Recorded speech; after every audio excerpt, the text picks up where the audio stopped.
Olá, seja muito bem-vindo a mais um podcast, na verdade o terceiro podcast do Conversa com Teia, o podcast da Academia do Autismo. E hoje é um dia muito especial, excepcionalmente, começamos bem, o podcast é gravado, porque a agenda da nossa convidada, meu amor, é concorrida, a convidada não tem tempo, só pra gente fazer aquele podcast ao vivo no meio da tarde que a gente tanto gosta.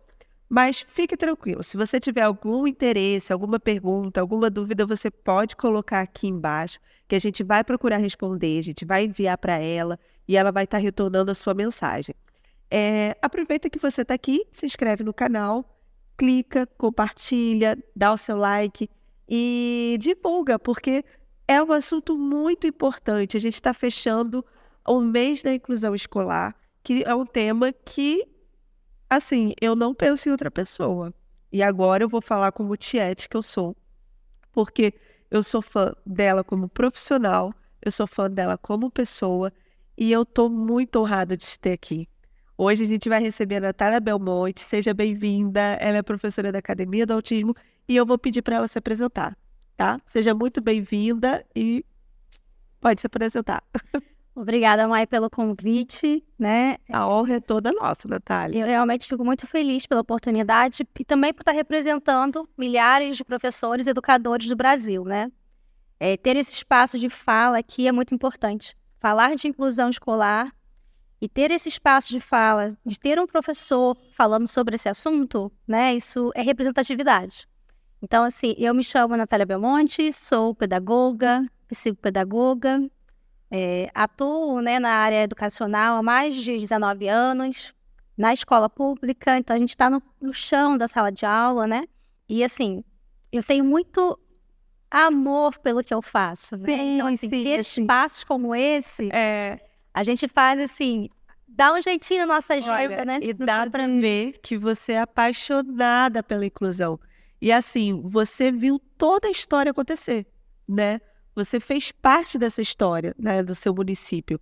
Você começou como professora, né, Natália? Sim. Meu primeiro emprego, na verdade, como a experiência na área da inclusão, foi como auxiliar de creche. Foi quando eu conheci um aluno com autismo. E a partir da minha experiência com ele, que eu decidi seguir a carreira aí da pedagogia, né, e estudar a área da educação. Foi ele que plantou a sementinha. Gabriel, Gente, foi que me inspirou, né, a partir daquela experiência que eu tive com ele, enquanto auxiliar, que sabia nada sobre autismo. E qual era, assim, a tua dificuldade naquela época? Eu costumo dizer que o Gabriel, além de ser uma inspiração, ele me ensinou o que é educar, o que é inclusão, né, o que é ser realmente professor. Porque nessa função, acredito que hoje ainda, né, tô falando 19 anos, que quase não sabia nada sobre autismo. Eu vou dar uma de Gil do Vigor. Eu tô indignada que essa mulher tá falando de 19 anos atrás, assim, de vida profissional, né? Você está muito bem. Temos a tarde aqui hoje. Mas fala. E lá, como você imaginava, assim, que ia, né, mudar? Olha, foi uma experiência incrível. Esse contato com uma criança autista, porque realmente eu queria seguir uma outra área, né? Mas a minha experiência com ele, ali eu percebi que eu realmente tinha, né, esse dom para ensinar, né? E depois de tudo isso, esse processo de fazer pedagogia, fazer outras especializações, a segunda oportunidade que eu tive para descobrir esse meu dom para ensinar além das salas de aula, né, foi quando eu conheci a Academia do Autismo. 2017 para 2018. Sim. E aí, na pandemia, também tive a oportunidade de estar com vocês, não só como aluna, mas também como professora. E ali eu percebi que eu poderia, sim, né, ser canal de transformação na vida de muitas famílias, alunos com autismo, a partir dos cursos, né, das palestras, de outros eventos, como esse também aqui hoje, né, um momento desse de troca, de representatividade para os educadores desse Brasil. Então, isso é muito importante, esse momento de fala, né? Eu tenho até uma perguntinha aqui, que por acaso tá na última posição, mas assim, tem tudo a ver com o que você está falando. A pergunta é assim: aqui na academia nós recebemos muitas dúvidas, mas a principal delas é: qual é o papel do professor titular, do mediador escolar e do AT escolar? Assim, porque o que acontece? Às vezes, quando a pessoa chega aqui, ou manda um e-mail, ou manda um comentário, ela confunde os papéis desses três protagonistas, né? Então, o professor titular, o mediador escolar e o AT. Quais seriam, assim, os papéis de cada um? Essa realmente é uma grande confusão, né, que se tem dentro do processo educacional. Muitos professores entendem que a responsabilidade do mediador escolar, né, desse profissional de apoio, o papel da educação, da inclusão, né, para esse aluno efetivamente. E também a gente tem uma nova profissão aí, que é do AT, do acompanhante terapêutico, que a escola, a educação, ela ainda não entendeu e não identificou qual a importância desse profissional dentro da educação, né? E os papéis estão se misturando. Então, eu costumo dizer que, né, em outros momentos, em outras lives, eu tenho explicado sobre isso, que um complementa ao outro, né? O professor regente, ele é o principal mediador do fazer pedagógico. Então, ele tem responsabilidade pelo planejamento, pela adaptação das atividades, e o profissional de apoio educacional, né, o mediador escolar, ele é o facilitador dessa aprendizagem.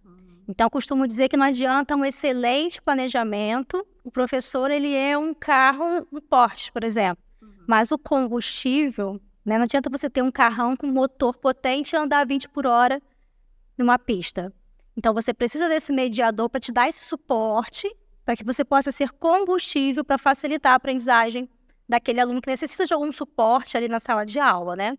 E o AT, ele está ali para complementação de carga horária, de uma terapia que essa criança, esse aluno, né, está realizando no atendimento clínico, e ele tem todo um olhar voltado para as questões comportamentais, das habilidades básicas e funcionais.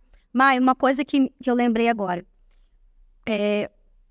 A gente sempre falou em educação que a gente quer muito, que queremos muito a articulação entre saúde e educação. São 19 anos trabalhando com educação e eu sempre ouvi isso. Você já ouviu Só vai dar certo inclusão escolar quando tiver essa articulação entre saúde e educação. Sim. E agora, nós estamos tendo a oportunidade de ter esses profissionais, o AT, que é o acompanhante terapêutico, no fazer pedagógico, na sala de aula, acompanhando o aluno e dando esse suporte comportamental para o aluno. E muitas escolas estão criando essa barreira. Não, e muitas prefeituras. Sim, para não entendem o papel, é falta de conhecimento. O município que fica a Academia do Autismo, para você que é de fora, o nosso município de São Pedro da Aldeia, a Secretaria de Educação não aceita o acompanhante terapêutico em sala de aula. E eu não vejo lógica, não tem explicação, razão nenhuma. Eu acredito que falta o conhecimento mesmo. Exatamente. O conhecimento, eu acredito que ele é transformador, ele modifica práticas. Até mesmo porque, financeiramente falando, pro município, é vantagem. Né? Porque se o plano de saúde vai arcar, ou a família que possa arcar com o acompanhante terapêutico, o município, ele não precisa, assim, de fato, colocar um mediador, ou não, né? Mas, assim, então eu falei, gente, tá, a questão pode ser financeira. Não, é porque muitos municípios não têm uma coisa que você é uma diferença, porque hoje você está num cargo da prefeitura, que eu vou pedir para você falar sobre isso, mas você começou no chão de fábrica. Você começou como mediadora. A vivência, né? A experiência que eu carrego comigo desses anos todos de sala de aula e também como professora, mas também como orientadora pedagógica, educacional, orientando esses professores, né, na atuação efetiva de uma inclusão escolar. Porque você foi mediadora, você foi professora, você foi orientadora e hoje você está como... Hoje eu estou na coordenação do núcleo de autismo, né, numa subsecretaria de inclusão. Então, vamos lá. Gente, não sei se no município que você mora é assim. Tem uma secretaria de inclusão, tem uma subsecretaria de inclusão, que é coordenada por Natália Belmonte. Né? O núcleo de autismo, né? Eu faço parte da coordenação do núcleo de autismo. 19 profissionais atuantes na subsecretaria de inclusão e cada membro representa um núcleo. E o meu núcleo é de autismo, né? Então, a gente leva práticas inclusivas para a escola, fazemos as triagens dos alunos que precisam, né, desse encaminhamento para a saúde, para que a gente possa pensar na individualidade, na precocidade desse atendimento. Então, assim, eu estou muito feliz com esse trabalho, né, de poder estar ali compartilhando o meu saber com outros educadores. Então, você está fazendo diferença na vida de muita gente. Mas sabia que eu tô famosa, sabe como? Ah. Natália é a defensora da aba. Aonde eu vou... Que bom, Natália. Aonde eu vou, as pessoas falam assim, já vem Tá ela. levando a aba pra Ela é a educação defensora pública. da aba, exatamente. Mas, assim, O município de Saquarema. Saquarema. É por isso que dá propaganda. Gente, aqui na região dos lagos só dá propaganda da educação de Saquarema, tá? Pela prefeitura, que tá de parabéns, não tem vínculo nenhum, nem sei o nome, e por profissionais como a professora Natália Belmonte. Mas, assim, é um sonho. Obrigada pelos elogios, né? Mas, assim, isso é reforçador, né? É o nosso combustível para que cada dia a gente faça melhor e mais e trazer resultados positivos para as nossas crianças, né? Para os nossos alunos da rede. Mas eu também trabalho na Secretaria de Educação de Araruama. Se eu não falar, vai dar ciúme, né? Tem que falar das duas. E isso, em Araruama, não tem uma subsecretaria, mas é um departamento de inclusão e diversidade. E eu estou na coordenação do AEE, que é o atendimento educacional especializado, né? E falando da questão do acompanhante terapêutico, a demanda tem sido crescente, né? Das clínicas solicitarem o profissional, o acompanhante terapêutico, dentro da escola.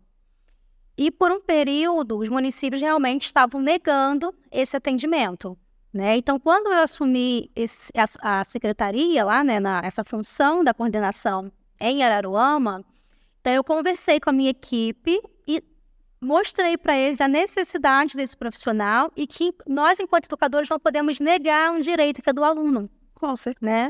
Então, nós criamos uma documentação, tá? Que aí a clínica ela é responsável, né, pela contratação desse profissional, pela supervisão. Então, muitas vezes também a escola nega um serviço porque é um serviço que não tem qualidade, né? Não fica claro para a educação qual é o papel desse profissional dentro da escola. E esse profissional, ele é subordinado à direção, ele é subordinado ao professor, ele é subordinado somente à clínica, como é que fica isso? Então, nós temos que ter esse olhar de gestor, né, dentro da Secretaria de Educação.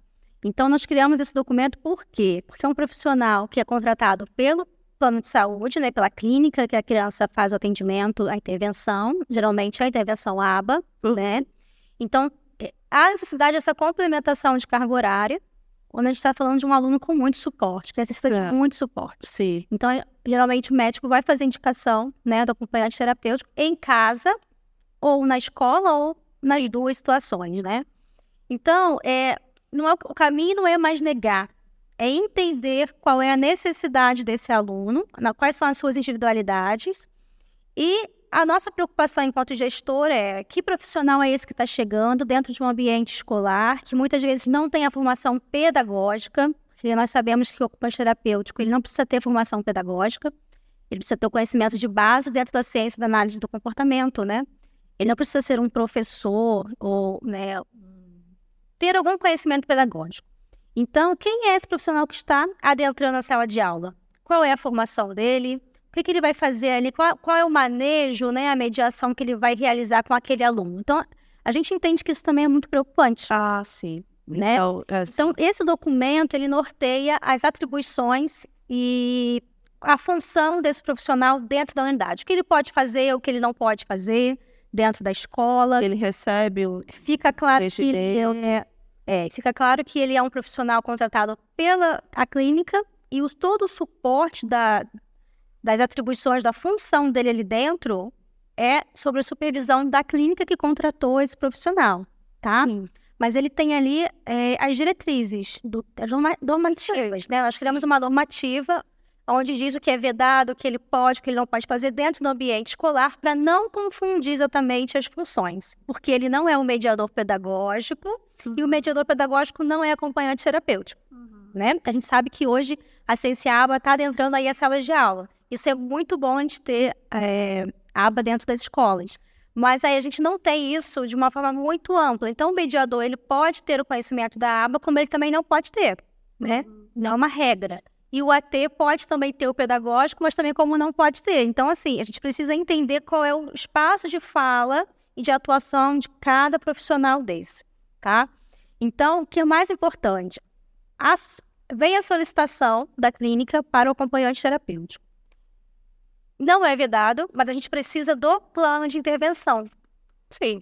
E é onde a gente encontra uma grande dificuldade, na maioria das vezes, esse profissional não ter o acompanhamento devido, né, de quem fez a contratação, e a gente fica sem ter esse direcionamento.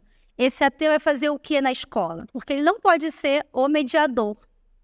São funções diferentes. Porque o mediador, a prefeitura não se nega. Quando há necessidade para que esse aluno tenha um mediador... Não, falando da sua prática, né? Porque a gente não pode negar...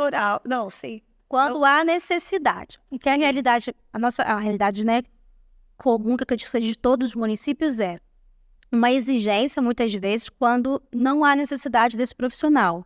Por acreditar que é lei, que todas as crianças precisam. E o que determina isso? Seria o laudo. Não, então, o que a lei coloca como profissional de apoio, quando houver necessidade, a gente está falando da questão de funcionalidade desse indivíduo, tá? Por exemplo, qual é a autonomia dele, não só, porque a gente pensa assim, a autonomia, então, é só na questão da funcionalidade no sentido de alimentação, de higiene, não. É autonomia social, autonomia acadêmica. E quem determina é a escola, é o médico, ou é a Secretaria de Educação? Quem é que vai fazer essa avaliação? Você está me colocando numa situação... Por quê? Porque isso aí é meu espaço de fala, né? Porque eu sou educadora, tenho que defender o meu grupo, né? O que acontece, Mai? Eu não posso falar daquilo que eu não tenho base, que eu não tenho conhecimento. Eu não posso dar laudo para um aluno, apesar de ter um conhecimento, né? Do que eu estudo, eu não tenho poder de dar um laudo, porque eu não sou médica. Então, eu também entendo que quem não tem a formação pedagógica não deve dizer se a criança precisa ou não de um apoio ou de um atendimento, por exemplo, educacional especializado. Se ele não tem a formação pedagógica para isso, tá? O gestor que vai contratar, ele vai levar em consideração o quê? Então, ele precisa de uma equipe, né? Pedagógica da escola, geralmente é o OP, o pedagogo da escola, o OE, e a escola que tem um atendimento educacional especializado, né, que é o AE, esse profissional de educação especial, ele vai fazer o parecer técnico, porque a nossa legislação 04/2014 nos dá essa abertura, esse direito, né, do aluno de ter o atendimento educacional especializado, mesmo não tendo laudo. Por isso que a gente está falando aqui, nós não estamos falando do laudo, nós estamos falando exatamente daquele que realmente precisa. Sim. Tá? Porque, por exemplo, realidades e realidades. Então, a gente tem hoje alunos que não têm laudo, mas tem um mediador escolar, porque foi observado através da equipe pedagógica que esse aluno necessita de um suporte, que pode ser em um determinado momento, né? Ou isso pode se estender. Temos o aluno que tem o laudo e que às vezes não precisa, e há uma disputa, né? Tipo assim, não, que eu preciso, a criança precisa, mas ele tem necessidade desse laudo. Por quê? A gente tira a autonomia desse aluno. Esse aluno gera uma dependência de um profissional que muitas vezes ele tem essa capacidade, as habilidades e competências desenvolvidas já. Então, quando eu falo de funcionalidade, é autonomia social, acadêmica, nos aspectos também de higiene, autocuidado, né? Tem que ser levado em consideração. Mas não é uma pessoa que vai decidir isso dentro do ambiente escolar, né? É uma equipe. Toda a equipe pedagógica do professor para avaliar se precisa ou não desse profissional. O que eu vejo são... recebo muitas mães falando, né? Porque não liberou e tal. E num desabafa, você não tem todas as informações. Sim. E eu acho que apesar da normativa, infelizmente a política ela interfere muito. Sim. Né? Não estou falando das cidades do município, estou falando geral. Geral, sim, são realidades. Nosso Brasil é muito rico, né? E assim, existe também muitos municípios que têm essa dificuldade, né, de recursos mesmo, Sim. né? Então, assim, são diversas realidades no Brasil, né? Então, hoje tem uma legislação, Sim. mas que muitos municípios não conseguem atender e também, às vezes, interpreta essa legislação de forma errônea, né? Então, por exemplo, a gente tem realidades de municípios hoje que oferecem um mediador até para alunos que não é da educação especial, como o TDAH, porque a gente está olhando para a necessidade do indivíduo, do sujeito, né? E não para o laudo, como a lei diz. Não precisa do laudo para ter atendimento educacional especializado, né? Mas, enquanto a gente tem outros municípios que, infelizmente, não oferecem o mediador, mesmo para quem tem já o laudo, que é público-alvo de educação diversos especial. motivos, né? Sim. Seja contas financeiras, seja vontade política, seja que o político não gosta da educação, né? São diversos. E aí é por isso que as mães vão brigar por esse direito. Estão na razão, né? Estão na razão de brigar por esse direito e buscar outras instâncias, né? E assim, gente, podcast, eu tô aqui como mãe. E assim, ver mãe chorando, meu filho não tá na escola por causa de mediação, tanto na escola pública quanto na privada, que também é uma outra luta. Então, uma outra questão também que é o acesso à permanência desse aluno, né? E a escola nega o acesso por falta do mediador. Então, se já foi observada a necessidade desse profissional, por que ele não está lá ainda? Né? E assim, a lei é clara com relação a isso. Não se pode negar o acesso ao aluno à escola. Aquela ligadinha, hoje não traz o aluno não, porque o mediador vai faltar, ou não foi feita a contratação desse profissional ainda. Então, assim, a escola precisa se articular com os demais profissionais ali. Alguém vai ter que dar esse suporte para o professor, mas o aluno não pode deixar de ir para a escola por conta disso. E assim, a informação muda muito, né? Porque as mães precisam ser informadas sobre isso, né? Agora, assim, mudando de assunto. O PEI, por que é um desafio tão grande para o professor, para a escola, construir o PEI, né? O Plano Educacional Individualizado? Por quê? Primeiro porque a gente está enraizado numa cultura que parece que as outras áreas vão evoluindo, né? Tecnologia, a comunicação, a saúde, e a educação está ficando cada vez mais arcaica, né? Não acompanha a evolução das outras áreas. Eu vi uma frase assim, eu só não lembro o tempo, do século tal até hoje, a maior revolução da educação foi substituição do quadro de giz por quadro de lousa. Eu fiquei falei assim, não, eu não vou levar... Modificou só o recurso, mas a prática pedagógica é a mesma, né? De transferência, como dizia Paulo Freire, né? Pedagogia bancária. O professor deposita ali no aluno um conhecimento, mas não tem troca e não respeita as singularidades, né? Na verdade, o pluralismo. Sim. Se a gente for pensar em inclusão escolar, eu preciso pensar em diferentes currículos, em diferentes fazeres pedagógicos. Porque, não sei se você vai concordar comigo, mas quando você cria uma salinha para o reforço escolar, quando você cria uma salinha para os alunos que dividem, né, a turma, os alunos com baixo rendimento vêm para uma turma mais fraca e os que, né, têm mais facilidade de aprendizagem vai para uma turma mais avançada. Eu estou criando um fazer pedagógico excludente. Eu estou separando segregando esse grupo. Sim. Né? Então, quando a gente pensa no PEI, ele justamente veio para unir isso, né? E fortalecer esse trabalho de inclusão dentro das escolas. Né? Quando eu penso em diferentes planejamentos, em diferentes currículos, não dá mais para a gente pensar num planejamento único para uma turma. Né? São diferentes atividades diversificadas. E aí que vai entrar a questão do PEI, né? Que quando a gente fala de educação inclusiva, eu não estou falando da educação especial, que é uma grande confusão também, Mai. Sim. As pessoas acharem que quem é público-alvo de educação especial, quem é da educação inclusiva e o que a gente faz? Quem tem direito de quê, né? Então, assim, o PEI ele vai servir para qualquer aluno que, em determinado momento, esteja sendo impedido de receber o conhecimento, né? Alguma barreira para a aprendizagem dele. Então, eu preciso fazer o quê? Adaptações que vão ser razoáveis a níveis de diferentes estruturas. Tanto do currículo da escola, que eu posso flexibilizar isso, quanto à questão do espaço físico, a estrutura. Falando aqui da questão do autismo, por exemplo, né, o que eu venho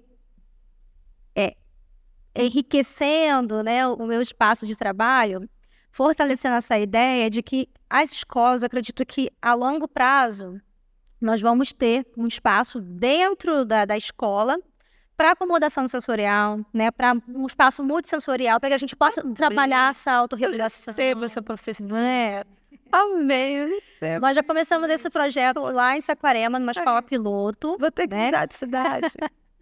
Nós colocamos uma escola piloto, então, assim, esse trabalho está sendo muito bem aceito pela escola. Imagino.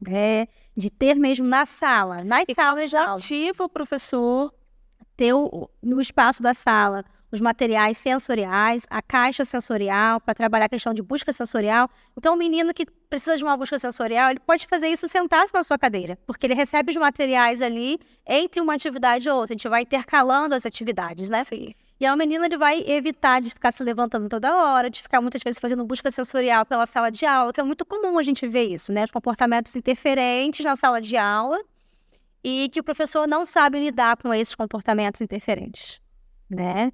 E às vezes, infelizmente, os nossos alunos autistas são mal interpretados, né? Então, ai, que bonita essa frase. São mal interpretados, porque são comportamentos...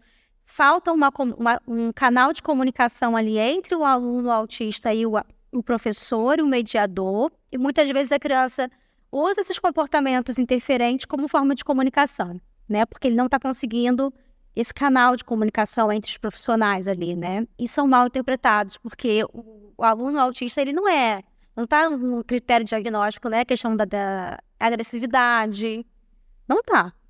Mas esses comportamentos estão presentes na sala de aula e muitas vezes a gente deixa de olhar. E às vezes só na sala de aula, né? Às vezes não expressa aquela agressividade em casa. Sim. Às vezes não... Por quê? Porque o ambiente, às vezes, se torna aversivo, né? Então, esse olhar que a gente tem que ter para a inclusão é isso. Será que inclusão é deixar o menino às 4 horas dentro de uma sala de aula onde o ambiente já está aversivo para ele? O que a gente precisa fazer? Quais são as estratégias que eu preciso fazer uma randomização, né, das atividades, fazer um rodízio de atividade para que essa criança possa se regular. Então, também é muito comum essa questão da desregulação emocional, né? Então, se a gente pensar em práticas inclusivas, eu estou falando de todos esses alunos. Porque não é só o aluno autista que vai apresentar também a desregulação emocional. Não é só o aluno autista que vai apresentar comportamentos interferentes. Pode ser um aluno que tem laudo, pode ser aquele que não tem e que também não é neurotípico. Em algum momento ele vai apresentar... passando por um luto, né? É a vulnerabilidade social, que é muito comum hoje dentro das escolas públicas, né? A interferência da questão social, da vulnerabilidade mesmo. Isso é a escola, ela é uma esponjinha, né? Ela vai absorvendo todas essas questões, né? Familiares, sociais, as questões de saúde. Eu sabia que eu fazia anamnese na clínica antes da pandemia e depois. E aí, antes da pandemia, a gente era um referencial para autismo. Então, 90% das crianças que chegavam tinham um diagnóstico de autismo. E pós-pandemia, não, isso mudou.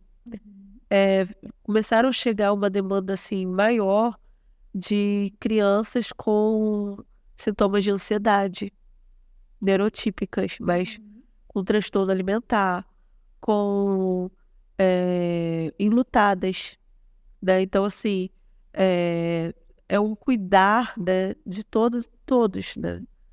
E realmente, tomara mesmo que a gente alcance esse nível de cada criança ter o seu plano educacional individualizado, né? E levar em consideração todos esses fatores, né? Isso vai interferir diretamente na aprendizagem. Você não é só o aluno com um laudo que necessita do PEI. Qualquer criança que esteja percebendo algum impedimento no seu processo, o acesso, né, ao conhecimento... Permanente ou temporário. O temporário. Sim. Ele tem direito ao plano de ensino Que é o caso da criança que se acidenta. Sim. Né, que precisa botar um gesso, ou que precisa receber no hospital, né? Sim. Então, assim,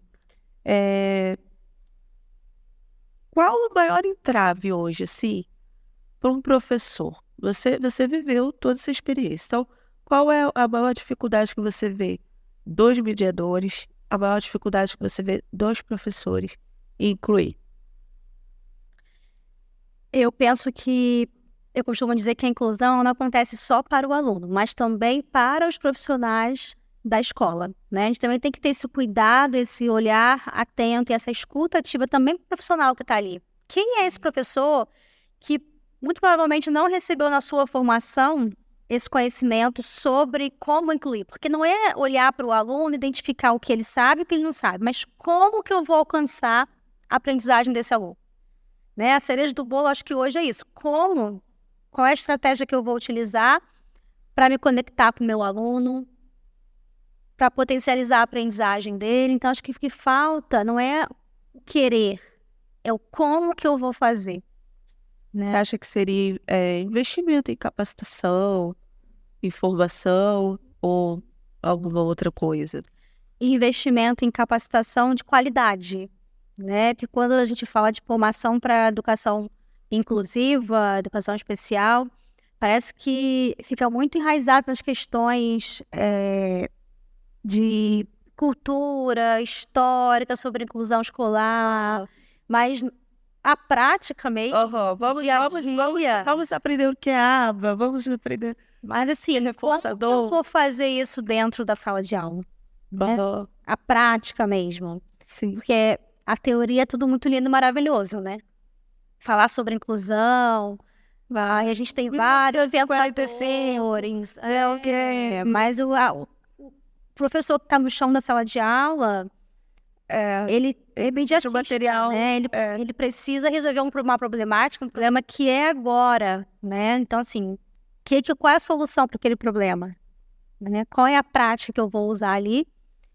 E eu costumo levar, né, as práticas da aba dentro do meu trabalho para as escolas, e eu nem falo mais que é aba, porque parece que quando a gente chega falando que é aba, a estratégia maravilhosa. Então eu apresento a estratégia, o cara utiliza aquilo na sala de aula, vê que deu certo, Você fala, viu? aí depois, quando a gente retorna, né, na unidade, que a gente faz o acompanhamento, né? E aí a gente vê que o processo está acontecendo, o professor está gostando, está se apropriando daquele conhecimento. E aí eu digo para ele, tá vendo? Isso aqui são os princípios da análise do comportamento. Então, assim, é a hora de você começar a estudar mais, se capacitar, né? E buscar mais conhecimentos com base nessa ciência.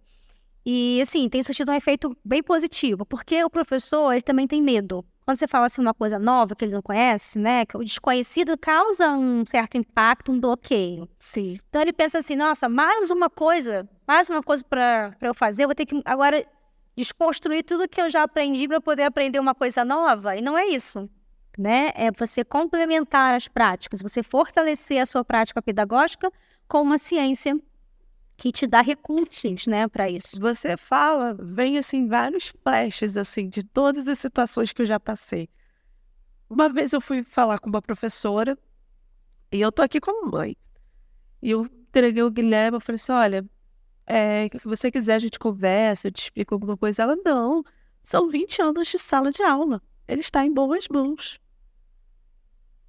Eu não me senti confortável com aquelas palavras. Eu falei assim, vai ser um fiasco. Falei, vai ser um fiasco. Ela não sabe o que ela tá pegando. Sim. No dia seguinte, ela falou, vamos conversar? Aí ela já marcou a reunião, aí dali já saiu um curso para Que bom, que ela né, que ela pegou essa consciência de que ela precisava aprender algo. para poder mudar, né?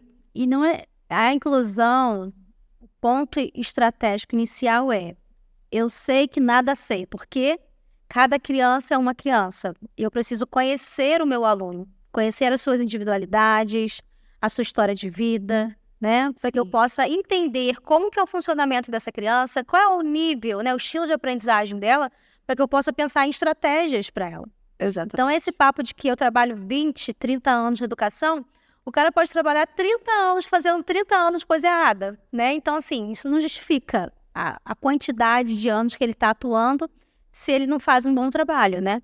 Então, não é, acho que a quantidade, mas é a qualidade desse serviço prestado, né? O resultado que eu mostro. E assim, não sei se você que está assistindo lembra que eu falei que a agenda dela é cheia, porque ela trabalha em 2 prefeituras, coordenando um núcleo, e ela ainda tem o consultório.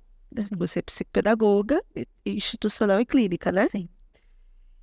E eu acho tão, assim, importante a gente trazer para a psicopedagoga, né, que nossos colegas que estão nos ouvindo, assim, a importância de investir num curso sobre inclusão escolar, porque é ele que vai abrir um mapa para aquela escola, né? É ele que vai indicar o caminho, né? Eu acho tão importante a gente falar, olha, é importante que você conheça todas as leis, é importante que você conheça todas, porque, Natália, não são todos que vieram da educação como você. Eu sou uma, né? Então, assim, é importante a gente estar ali tendo essa troca com o professor, tendo essa troca. Você tem alguma experiência sobre isso? Sim, com certeza a formação, todo mundo tem a sua formação de base, né, e vai se especializar em alguma área, né? Então, Sim. como você falou, a gente tem psicopedagogos que não têm a formação de base da pedagogia, então acaba tendo essa dificuldade de entender o chão da sala de aula, como que realmente funciona aquela dinâmica. Só quem viveu, quem vivencia, sabe como que acontece a dinâmica de uma sala de aula. Com certeza. Então, realmente, esse profissional se capacitar, buscar uma formação específica, isso fortalece quando ele vai fazer a articulação, né, como, por exemplo, eu visito as escolas dos alunos, das crianças que eu atendo, né, e a gente faz essa parceria de trabalho, né, a orientação da escola, assessoramento daquela equipe, para todo mundo pensar numa estratégia única, um caminho único para aquele aluno, né, pensar A visita escolar, ela é boa pro professor? Olha, eu tenho experiências bem positivas com relação a isso, tá? Sim. A questão do assessoramento. Agora, sim, depende de como que esse profissional chega na unidade e o que ele faz lá, porque Também depende do gestor, né? a gente precisa acolher, né? A gente precisa acolher. Não é Como eu pegar falei, no salto inclusão alto. não é só do aluno, é do professor também. Exato. Muitas vezes é do diretor. Você precisa acolher toda aquela escola, toda aquela equipe, para você mostrar quais são as possibilidades de práticas inclusivas ali dentro daquela unidade. Imagina, o professor está ali, vários alunos, e chega alguém de fora e ensinar a fazer, Sim. né? Tem que saber chegar. Muitas vezes não tem a formação pedagógica que interferir no PEI da escola também. Então, olha só, isso é complicado. Sensacional. Sensacional. Né, a musiquinha? Então, sim, é como eu falei, né? É o espaço de fala de cada profissional. Cada profissional que atende esse aluno, né? Essa pessoa autista, ela tem o seu espaço de fala, desde que cada um respeite o espaço de cada um. Eu não posso ultrapassar, não posso ter a fala do médico. O médico não pode ter a fala do pedagogo, né? O psicólogo não pode ter a fala do pedagogo. Então, qual é o espaço de cada um? Para que todo mundo se articule e ninguém, né, saia ocupando o espaço do outro dentro desse processo, né?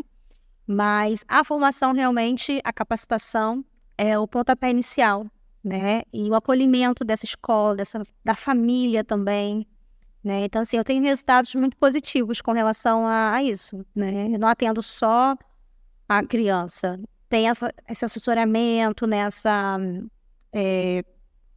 Esse cuidado também com os outros personagens que estão atuando com o aluno, né? O diretor, coordenador pedagógico. E assim, às vezes esse profissional ele não pode pagar por uma capacitação, mas hoje a internet está aí, como a gente está aqui, de forma gratuita, oferecendo conhecimento, conteúdo de qualidade, né?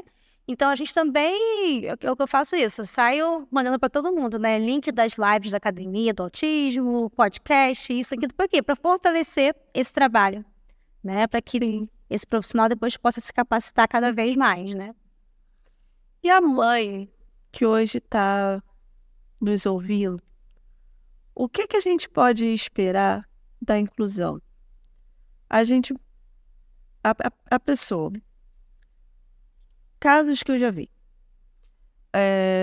matrícula ser negada, embora tenha placa de matrículas abertas no muro, mediador ser negado, embora a criança esteja diagnosticada com autismo nível 3 de suporte, né?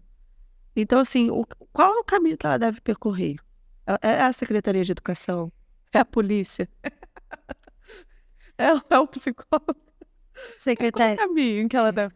Defensoria Pública, Ministério Público também, né? É buscar pelos direitos do seu filho, né? Entender o que a legislação coloca como direito, né? Para a educação, né? E agora, o profissional que nega, ele já não está sendo ético, né? É uma questão de moralidade, ética, social. É porque a realidade da escola pública ela é bem diferente da escola privada.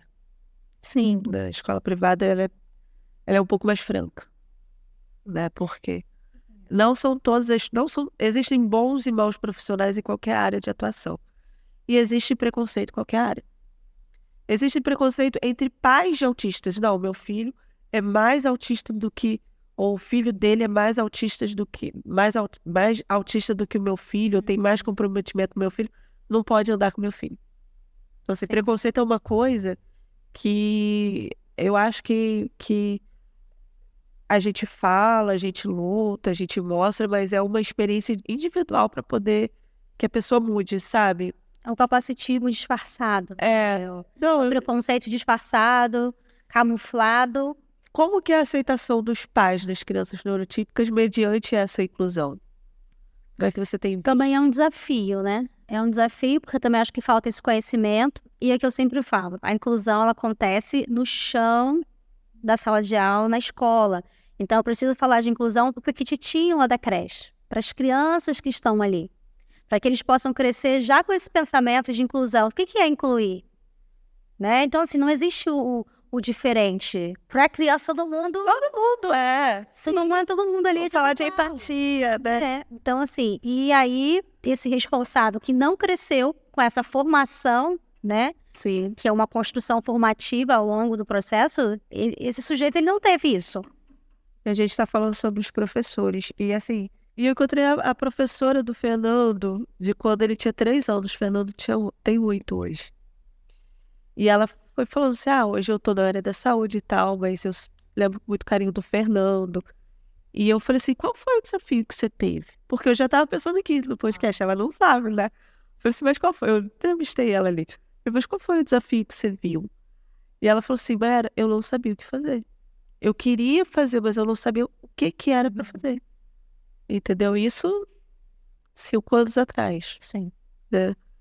E aí eu achei engraçado que ela falou assim, olha, eu tenho uma foto dele aqui, olha que legal, me manda foto. Ela mandou 67. Nossa. De 5 anos atrás. Então, assim, ela gostou do meu filho, né? Assim, eu não tenho. E o Google Drive tem uma lacuna de 2014 até 2017. Eu não tenho foto. Apagou, perdi, entendeu? Só o que tá salvo no Facebook. E é bom que ela te enviou as fotos. Ela viu várias. Não, é urgente que os professores passem. E assim, quantas vezes ela se sentiu frustrada? Teve uma vez que o Fábio foi buscar, ela tava chorando, porque ele chorou o dia todo. O Fernandinho chorou o dia todo.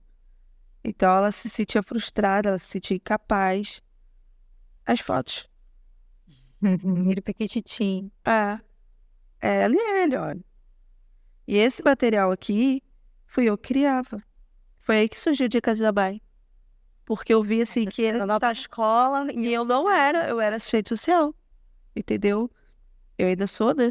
Mas eu fui fazer psicopedagogia porque eu comecei a criar os materiais e eu falei assim, não, eu tenho que saber o que eu tô criando.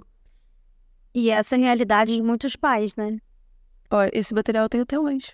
Levar o material para ser usado com o filho naquele ambiente.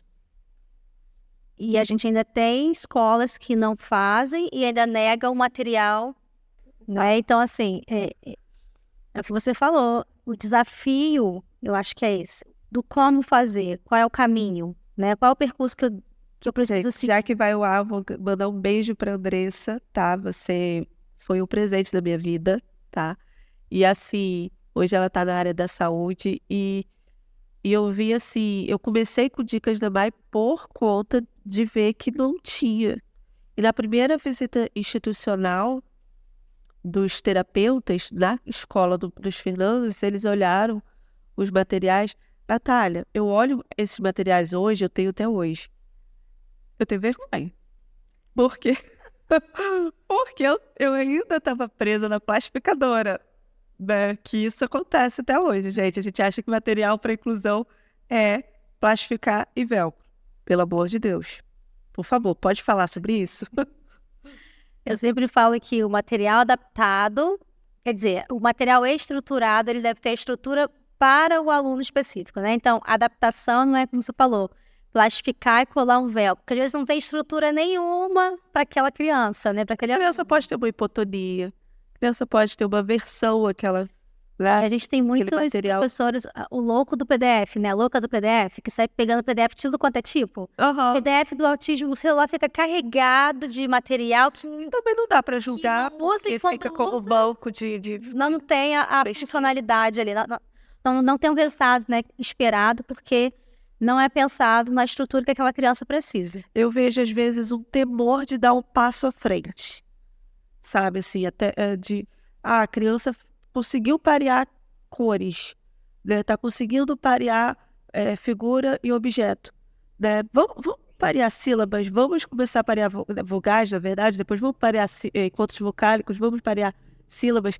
E eu vejo que tem muita insegurança de dar um passo à frente. Eu penso também que é a dificuldade de entender qual é esse pré-requisito que falta, né? Exatamente. Então, às vezes você planeja uma atividade que está muito avançada para a criança, aí não dá certo, você acha, esse negócio de material adaptado não dá certo, não vou usar esse material. Mas não, você não selecionou a habilidade correta. Você não avaliou, não fez um checklist, a criança Sim. consegue fazer triangulação do olhar, a criança tá pegando lápis, a criança não fez. E hoje a gente tem tantos recursos para avaliar, né? Avaliar habilidades, pré-requisitos, para poder pensar lá na frente no conteúdo acadêmico. Porque antes tem todo um processo que acontece. Às vezes o menino ele deixa de sentar na cadeira, na sala de aula, porque quando ele sentou, veio uma atividade aversiva. E a criança pareou que sentar é uma coisa chata, uma coisa ruim. Vou ter acesso a coisas que eu não dou conta de realizar naquele momento. Então, eu sempre falo para os professores, se seu aluno não... Essa é o grande desafio, Mai, hoje nas escolas é esse, né? As queixas principais dos professores são: o aluno ele não senta, ele não entra na sala de aula, ele empurra, joga o material, né, pedagógico. Então, essas são as queixas principais, né? Então, eu sempre tenho orientado os professores com relação a isso. Você vai querer ensinar seu aluno a sentar? Aí, quando ele senta, você vem com uma atividade que não foi pensada, com estrutura para ele. Ele não consegue segurar o lápis, você dá um lápis fino, né? Aquele lápis preto, para ele fazer uma atividade de escrita, que ele não domina aquele ato motor ainda. Então, se torna aversivo. Qualquer um de nós somos seres humanos, né? Então, qualquer coisa que é aversiva pra gente, a gente tende a fazer o quê? Fugir daquela demanda. E a criança não vai ser diferente, ela vai fazer isso também. Sim. Né? E assim, 2 casos. Um de muito sucesso e um que você fala assim, isso aqui não deu certo. Você tem para contar pra gente? Tenho muitas experiências e muitos causos. Sabe por que é bom contar um caso que não deu certo? Porque é bom para motivar e para a pessoa falar assim, olha, eu posso reformular, eu posso ir além, né? Foi um capítulo que eu tenho que... Eu acho isso legal, a gente também dividir essas dificuldades que a gente tem, sabe? Por isso que eu tô te perguntando. Eu vou começar então pelo caso que não deu certo, que é uma experiência que eu vivenciei há 19 anos, quando eu comecei a trabalhar como auxiliar, né, de creche, que eu conheci o Gabriel. Então, uma coisa que não funcionava era... ele, né, apresentava um comportamento de se jogar no chão, que era ali uma fuga de demanda, e eu não sabia na época, nem a professora, né? E ela falava assim, Natália, vai lá, dá uma voltinha com ele no parquinho. Então, ele apresentava o comportamento de se jogar no chão. Ela não sabia, ela é professora, ela não sabia o que fazer. Ela falava, Natália, vai lá e dá uma voltinha com ele. E eu sou auxiliar, era auxiliar, então a gente tem que entender essa hierarquia dentro da sala de aula, né? O professor é responsável pelo planejamento. Então, se ele falava para mim, vai dar uma voltinha, eu ia lá dar uma voltinha com ele. Isso foi muito ruim pro Gabriel. Por quê? Chegou um momento que ele nem entrava mais na sala de aula.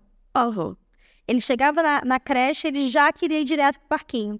Então, aumentaram muitos comportamentos interferentes dentro da creche por conta, né, desse manejo. Não sabia como lidar. Esse exemplo. Natália, antes da Academia do Autismo, antes de eu conhecer o Fábio, eu fui inspetora de alunos. O menino não tinha diagnóstico nenhum. Isaac, eu reparei que toda terça-feira, no segundo horário, Isaac era expulso de sala de aula. Que beleza. Eu queria, né? Provavelmente. Eu reparei isso e falei, tem alguma coisa aqui em comum. O que está acontecendo? Toda terça-feira eu tenho que cuidar de Isaac no corredor, porque aluno fora de sala de aula é responsabilidade do inspetor de aluno. Pois bem, eu descobri que Isaac ficava na sala da coordenadora porque ela não sabia usar o notebook. E ele dava a instrução para ela. Então, era o reforço dele.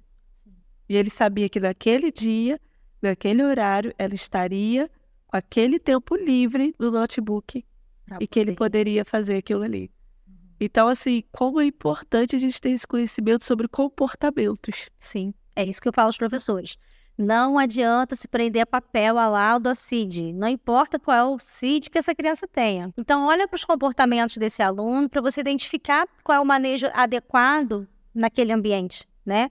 Para você não ficar reforçando comportamentos, né, inapropriados e interferentes na sala de aula, como eu acabei fazendo com o Gabriel há 19 anos. Por quê? Porque eu não tinha o conhecimento que eu tenho hoje. Sim. E eu sempre falo para os professores, se eu tivesse o conhecimento que eu tenho hoje, tudo seria diferente na minha vida. E na vida, claro, né, das crianças que passaram por mim, né? Com Hoje certeza. você consegue orientar uma pessoa com muito mais empatia do que... E é isso, acho que isso é uma missão, né? É o que eu falo quando eu vou dar palestra, cursos. Eu não quero que os professores passem pelo que eu passei. Então, se hoje a gente tem a oportunidade de formar esses professores, de levar esse conhecimento para que eles tenham mais oportunidades, né, uma melhor condição de oferecer um serviço de qualidade para o aluno, a gente faz isso. Qualquer oportunidade que tem, como hoje está aqui, a gente está compartilhando conhecimento. 19 anos atrás, se você tivesse esse conhecimento, hoje você seria uma pessoa muito frustrada. Porque aplicar isso aí há 19 anos atrás era um desafio em dobro. Imagina, você ia lutar contra leões. Hoje já me chamam de defensora da aba, lá vem a mãe da aba. E o caso brilhante aí que você tem? Não, tá, caso brilhante que é que eu também falo. A gente, o olhinho dela brilhando. Eu falo muito para os professores que, né, acompanham, é utilizar os recursos visuais na sala de aula. Só que assim, por quê? Porque eu trabalhei muito com educação infantil também. Então, na educação infantil é muito comum você ver o recurso visual, né, as pistas visuais. Só que assim, para um todo, para a dinâmica da educação infantil, né? A gente utiliza muito recurso visual. Porém, os recursos visuais que estão presentes nesse ambiente nem sempre têm a estrutura para o aluno autista. Porque eu preciso entender qual é o nível de aprendizagem dele. Em qual é o estilo de aprendizagem que ele se encontra naquele momento, tá? Então, assim, quando eu falo sobre pistas visuais na sala de aula, eu preciso orientar esse professor para que antes de ele colocar o recurso visual, ele entenda qual é o nível que a criança se encontra. Por quê? Porque o recurso visual pode ser com o próprio objeto. Então, uma criança que tem um pensamento concreto ainda, então ele não vai identificar uma imagem, um desenho que você colocou, você tirou da internet, que é muito comum a gente ver isso. Tem que fazer a rotina visual da criança na sala de aula. O professor faz aquele negócio tudo lindo, maravilhoso, cheio de purpurina, tira aquelas imagens da internet que a criança não dá conta de interpretar o que é aquilo ali. Né? Então, assim, entender qual é o nível de aprendizagem do meu aluno. A gente começa com um objeto concreto. Então, a gente faz a rotina da criança com os próprios objetos. É a hora do lanche, tem a colher lá para ele poder sentir, tocar, pegar, que é o momento. É o momento de contar a história. Tem um livro. O momento da pintura, tem um giz de cera. O próximo passo seria a gente utilizar a foto da própria criança realizando aquela atividade. Né? Então, não é a foto de uma outra criança aleatória da internet. Porque o pensamento literal da criança. Ou aquele desenho, né? Eu tô vendo uma foto, não sou eu, é ela que vai fazer. Tem a foto da mãe. Não sou eu, é a mãe que vai fazer. Então, assim, a foto da própria criança. Aproveite todos os momentos que você colocar a criança, né, na situação de aprendizagem, já vai tirando foto do aluno, com autorização da família, claro. Seria mais fácil baixar na internet? Seria, mas não seria funcional. Mas não vai ser funcional, uma ter estrutura para aquela criança, né? Sim. Então, aí seria uma uma sugestão, iria trazer aqui a ideia de algo que não funciona, né? Porque não é usar a pista visual por si só, mas saber qual é a pista visual adequada para aquela criança, né? E aí depois viria o pictograma. Após a foto, a gente fazer o pareamento da foto da criança com a imagem do pictograma, fazendo o pareamento, para que ele possa criar a relação de que isso aqui também representa isso. É a mesma coisa, né? Então, o que a gente vê comumente é ir direto para o pictograma. Isso não traz referência nenhuma para a criança. Aí aquilo ali não funciona. Está A rotina ligada não à ideia da funciona. modelagem, né? Porque acho que Sim. não é o ensino individualizado. A modelagem acho que funcionou com um, funcionou com o outro. Porque, né? Então, um exemplo que funciona, que eu vejo que funciona muito, né? Que eu tenho como referência isso. Não, e auxilia toda a turma. Sim, Né? isso que eu Reduz a falo. ansiedade de toda a turma. Por exemplo, uma rotina visual reduz toda ali. E é isso que eu falo para os professores. Não precisa fazer específica do aluno autista. É o recurso visual para toda a turma, né? O que é bom para um é bom para todos ali. Que está ajudando o seu aluno com autismo também está ajudando os outros alunos. Trazer previsibilidade, diminuir o comportamento ansioso, né? Às vezes os comportamentos interferentes ali. Então, assim, trazer essa organização do pensamento para a criança, né? A previsibilidade, isso ajuda muito nessa rotina da sala de aula, né? E só mais uma perguntinha. O segundo segmento da educação do ensino fundamental é mais difícil de incluir? É verdade? É difícil porque, não estou falando que seja por conta do professor, né? Mas é porque a dinâmica é diferente. Então, são 50 minutos de aula, o professor ele entra, dá o conteúdo, sai. Então, assim, são vários personagens atuantes no processo de aprendizagem de uma criança, de um aluno, né? Então, é dialogar, fazer esse engajamento, essa interligação entre demais profissionais, né, que atuam com aquela criança. Sim. Que o professor, ele entra, ele sai, já vai para outra escola. Muitas vezes não tem esse tempo para fazer essa interligação entre o que a educação física está dando, o que língua portuguesa está dando, o que geografia está dando. Então, geralmente, a escola que tem o AE, né, o profissional da educação especial, existe essa vantagem, né, porque ele acaba fazendo essa articulação. O professor do AE, ele faz a articulação com os demais profissionais, junto com a equipe pedagógica, para traçar os objetivos do PEI para o aluno. Agora, a escola que não tem esse profissional se torna muito mais difícil a inclusão. E para o professor é difícil também, então. Sim, com certeza. Porque 50 minutos numa sala de aula, apenas por uma vez na semana, você precisa se desdobrar para criar vínculo e conexão com o aluno. No segundo segmento do ensino fundamental, quem é que faz o PEI? A responsabilidade é de quem? O PEI, de qualquer segmento, ele é feito de forma multiprofissional, né? Ele tem diferentes personagens ali que é atuante na construção do documento. Sim. Então, a gente tem desde o momento da entrevista inicial com a família. Primeiro, o professor ele já é o primeiro, porque ele que vai identificar, que ele está na sala de aula todos os dias, ele começa a perceber se a criança está avançando ou não, se necessita de algum suporte e também alguma adaptação do currículo, Então, né? são vários professores, tipo, no sexto ano, né? Nono ano. Então, aí cada parte desse PEI, ele é construído por personagens diferentes dentro da escola, né? Desde a entrevista, que tem o OE, o orientador educacional, o pedagogo, que faz a entrevista com a família. Sim. Tem o AE, que faz o inventário de habilidade, vai avaliar o aluno as habilidades, porque ele tem mais tempo, né, para avaliar do que o professor que está 50 minutos.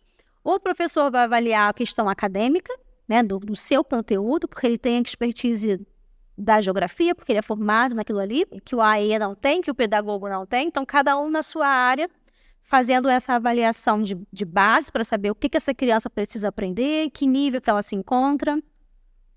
Então, o PEI é uma construção colaborativa, né? Se eu colocar a responsabilidade só no professor, é uma carga muito grande.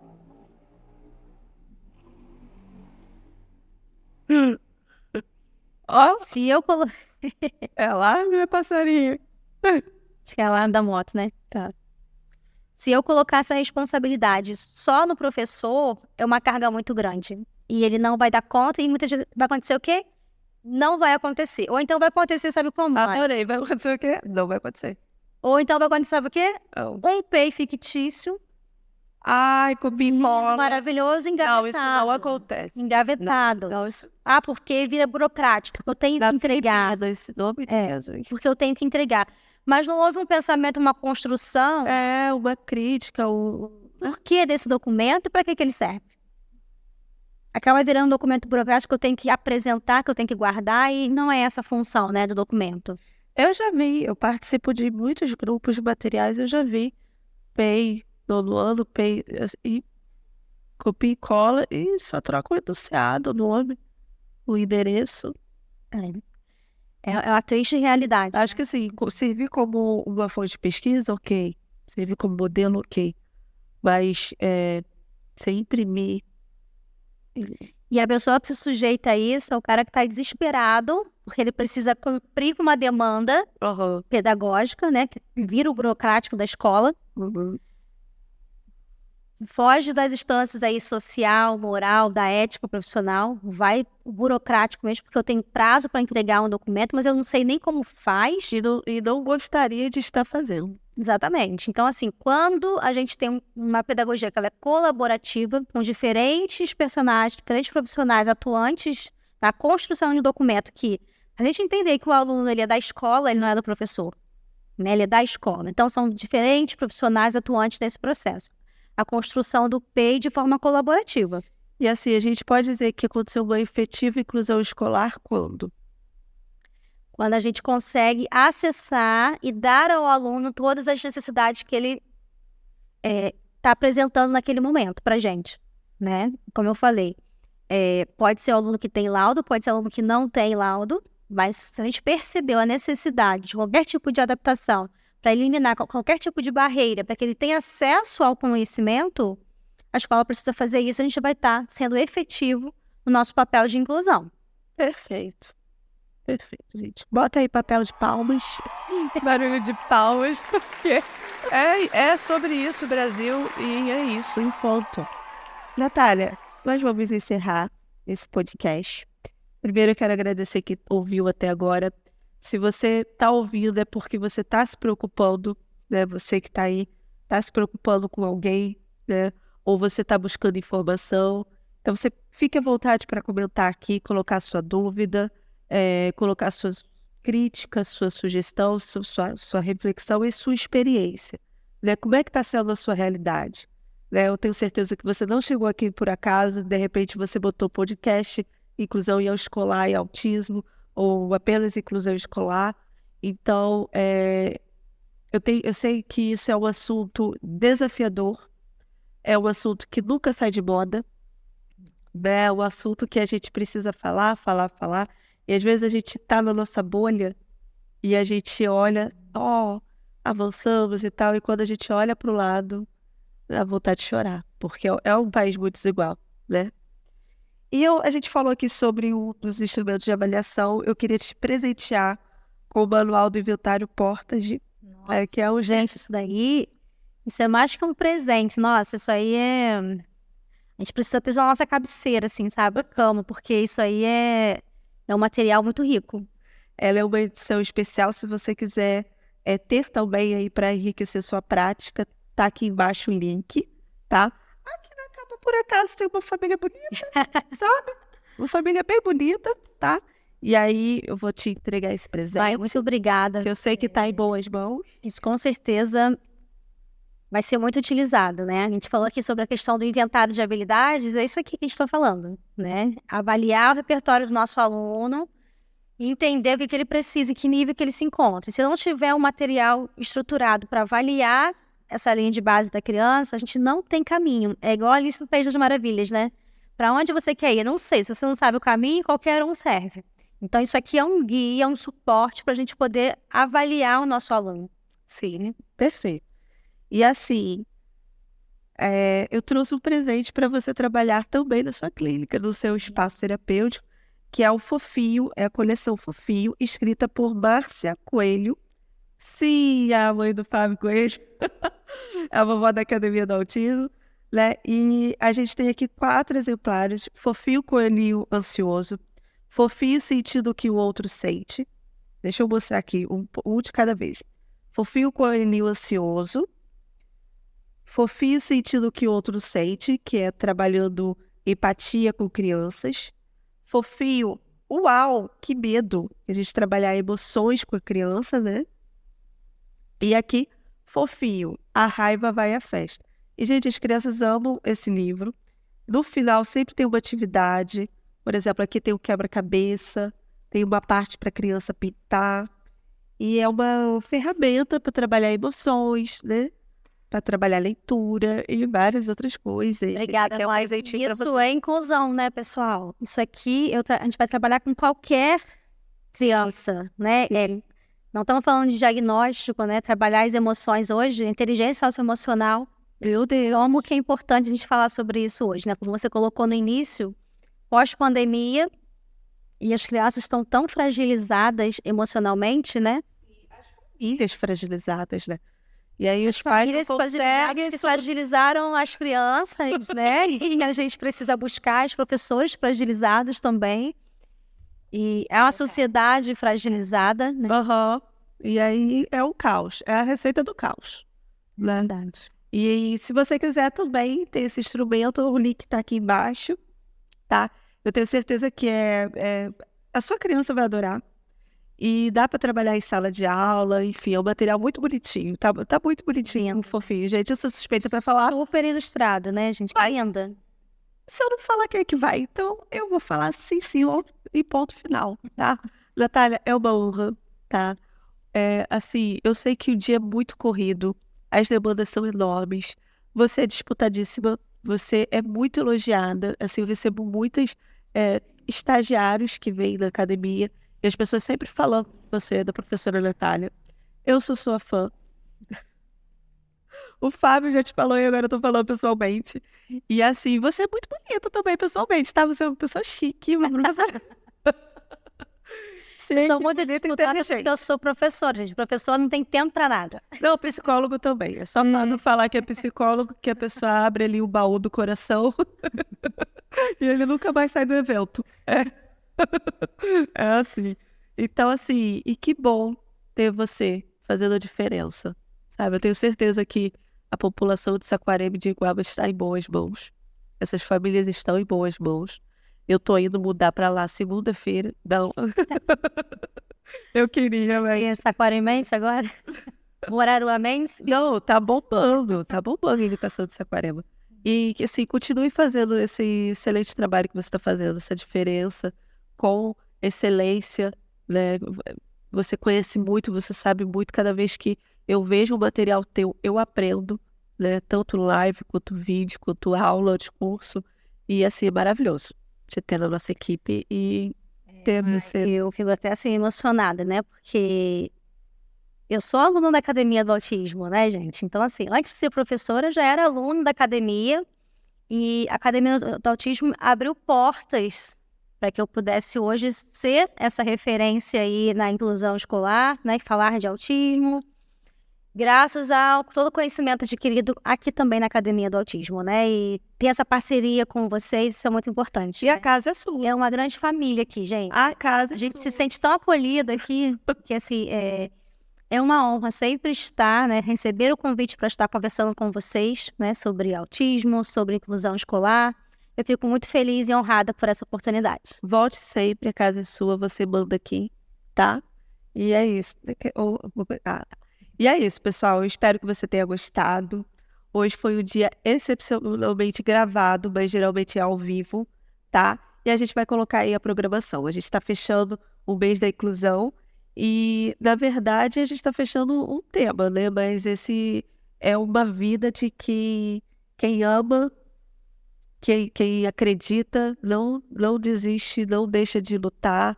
E, assim, que bom que a gente tem pessoas como Natália Belmonte. Tá bom? Um grande beijo. Você coloca aqui também, né, o seu contato. Você quer falar? Sim, Sua no página? Instagram, né? Belmonte Natália, Belmonte com TE no final e Natália com TH, tá? E você que está chegando na Academia do Autismo, fica o convite para você se inscrever também lá no Instagram, Academia do Autismo. Nós temos a Academia do Autismo América Latina. Temos o Missão Nuteia, que é uma inclusão das comunidades de fé. Temos vários outros conteúdos e fica com a gente. Tá bom? Mai, vale lembrar que quem gostou aqui do assunto, né, se fez sentido para você, é bom a gente lembrar sobre o Poço Aba na escola. Tá, gente, pelo amor comunidade de Deus. Se Autismo Plus, né? Sim. É chique falar isso, né? Se Autismo Plus.